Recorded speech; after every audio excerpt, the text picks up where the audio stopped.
Hello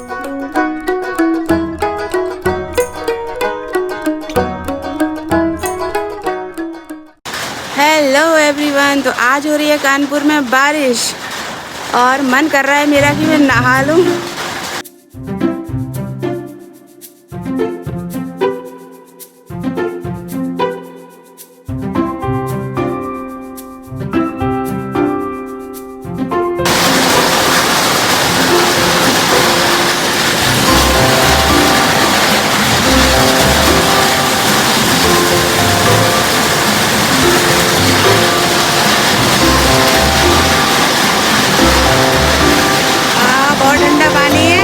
बहुत ही तेज़ बारिश आ रही है, मज़ा ही आ गया। अगर हनी आता ना ऊपर तो हनी को दे देती कि मोबाइल और वो बना लेता वीडियो और मैं आराम से नहाती, पर हनी आया नहीं। मोबाइल गीला हो जाएगा तो डर लगता है ख़राब ना हो जाए।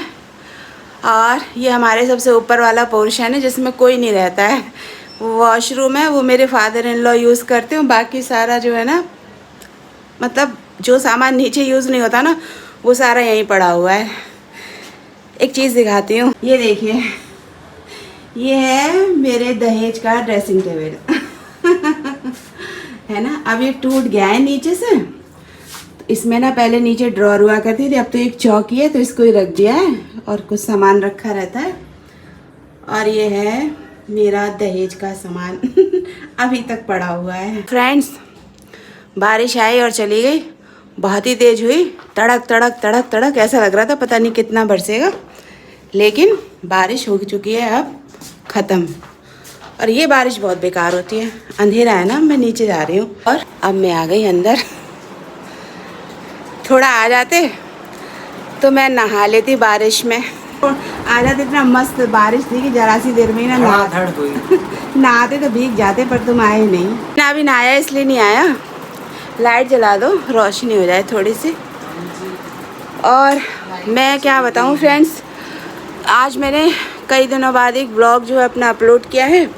आई थी कानपुर में तो ज़्यादा घूमी फिरी नहीं, क्योंकि गर्मी बहुत ज़्यादा थी। जब मैं कई दिन के लिए गायब हो जाया करूँ ना, तो आप समझ जाया करो कि कोई हेल्थ इशू ही होगा मुझे, वरना मैं काम तो करूँगी ना अपना, उससे पीछे नहीं हटती हूँ। उसके बाद में फिर क्या हुआ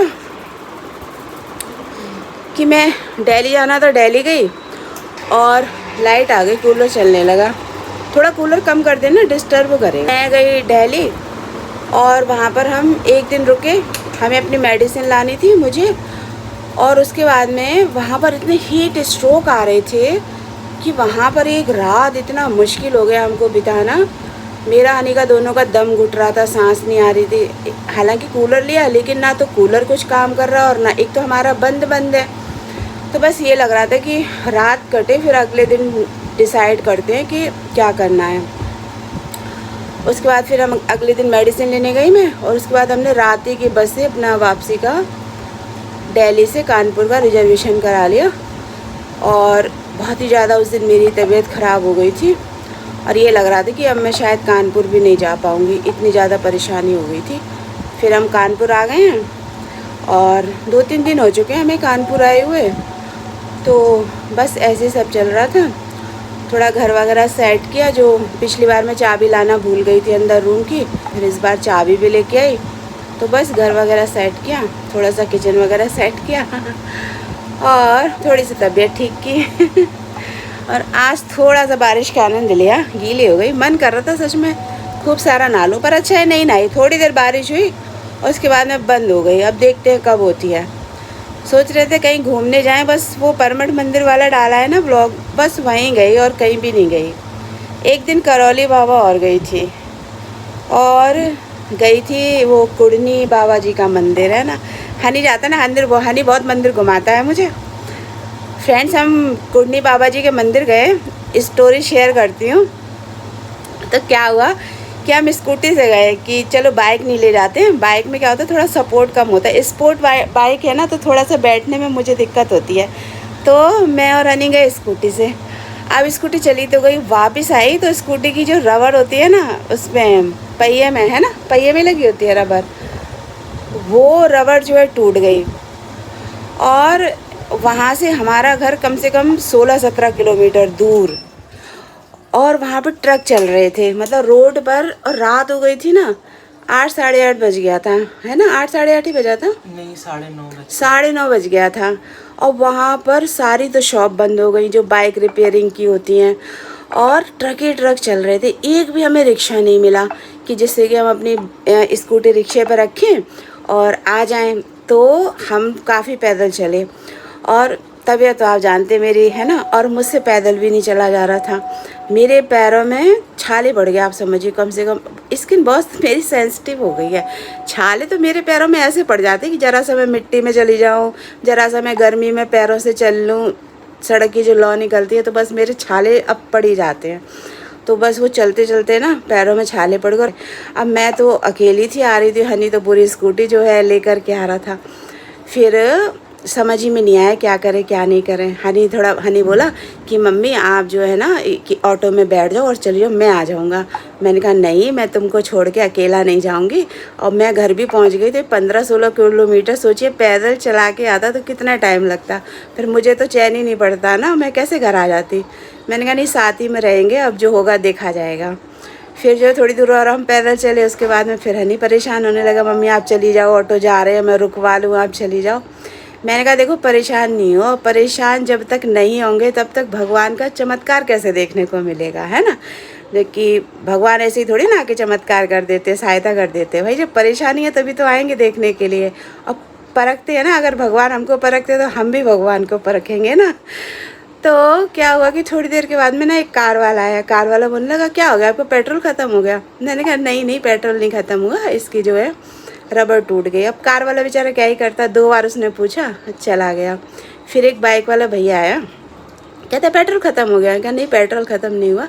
तो बोला, हमने कहा कि रबड़ टूट गई है। बोला ऐसा करिए, आप मेरी बाइक में पीछे बैठ जाइए और मैं इसकी बाइक को पुल कर दूँगा, यानी पैर से धक्का मार दूँगा। सच में भगवान ही का रूप बना के वो आया, और उसने हमारी स्कूटी में, जब हमारी स्कूटी ख़राब हुई तो हमारा घर 19 किलोमीटर दूर था, 3 किलोमीटर पैदल चल करके आए थे। उसने हमारी स्कूटी में 17-18 किलोमीटर हमें पुल करते हुए लाया। और रास्ते में बेचारा मुझे भी बिठाया, और मैं भी हैवी सवारी, और वो जो भैया था ना वो भी बेचारा हैवी सही था। बोला था मैं बंसल कंपनी में सेल्स मैन हूँ, तो ना वो अपने पैसे लेने के लिए आया था, कुछ सामान दिया होगा। तो ऐसे हमारी भगवान ने मदद भेजी। और जब मैं पैदल चल रही थी ना, तो मैं यही सोच रही थी भगवान की हर बात में राज होता है, क्योंकि इतनी सारी लाइफ में मुश्किलें सही है ना।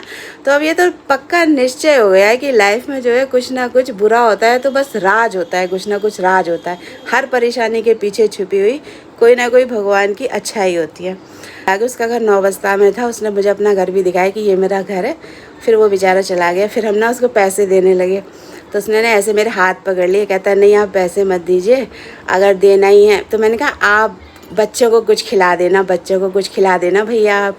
तो बोला कि अरे आप कुछ मेरे को मत दीजिए, अगर आपको देना ही है तो मुझे आशीर्वाद दीजिए, मेरे 2 साल हो गए शादी को और मेरे बच्चे नहीं हैं। तो कहते हैं ना कि परेशानी में आशीर्वाद भी ना, मैंने लाइफ में ज़िंदगी में आज तक कभी ऐसे आशीर्वाद नहीं दिया किसी से, और ना किसी ने मांगा, है ना, मांगा भी नहीं। और उस दिन ऐसे ना मेरी आंखों में आंसू आ गए, और बहुत ना हृदय थोड़ा सा द्रवित हो गया। मैंने कहा चाहे माता रानी आए आपके घर में और चाहे भोले बाबा आए, बस भाभी की गोद भर जाए और भगवान आपके ऊपर कृपा बरसाए, और आपका घर भी जो है खुशियों से भर जाए। और जितने भी पैसे थे वो हमने उनकी जेब में डाली कि भैया आप और भाभी कुछ खा लेना। उसके बाद में हम लोग 15-20-25 मिनट में घर आ गए। तो ऐसे इंसिडेंट बन जाते हैं। तो फ्रेंड्स अब हो चुका है नेक्स्ट डे, और कल मैं इस व्लॉग को एंड करना भूल ही गई थी, तो मैंने सोचा आज कर देती हूँ। तो अब मैं इस व्लॉग का एंड करती हूँ। आप लोग मुझे सपोर्ट कीजिएगा, मेरे चैनल को लाइक शेयर एंड सब्सक्राइब ज़रूर कीजिएगा, और अपना सपोर्ट और प्यार मुझे हमेशा दीजिएगा। मुझे आपके प्यार और सपोर्ट की बहुत ही ज़्यादा ज़रूरत है। तो मिलते हैं नेक्स्ट ब्लॉग में। आप सोच रहे होंगे इतनी गर्मी में खुले बाल, एसी का कमाल है भाई। तो गर्मी बहुत है, आप सब भी अपना ध्यान रखिएगा। मिलते हैं नेक्स्ट ब्लॉग में, बाय बाय।